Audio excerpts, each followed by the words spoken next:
I think this is a rudimentary report. We may have received the info provided, but the outcome from last year was devastating to FCPS.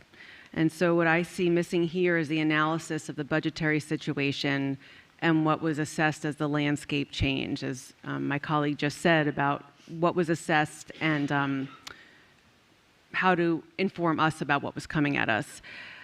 I can't agree with number 4, which is to take all reasonable, prudent, anticipatory, and proactive actions in securing financial resources for the division from relevant funding revenue sources. You know, my experience is that we are not a team of 13. We're not working together for action steps to change the fate of the FY27 budget.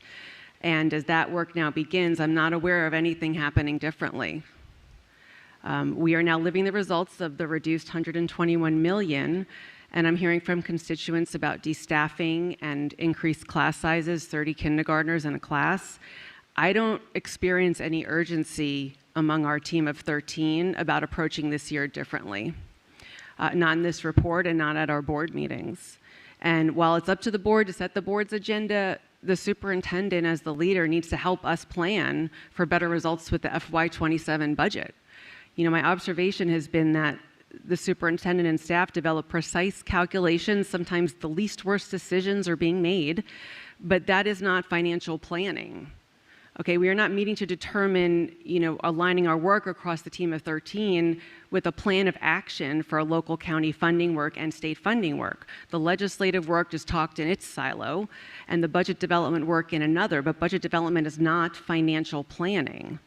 And I've mentioned that in past remarks, and I tried to find them. I thought it was earlier this year, re-envisioning how we do our financial work of monitoring this multi-billion-dollar entity more regularly and more strategically. So my specific questions regarding this are, what lessons from the last budget development cycle are being applied to the FY27 budget development work?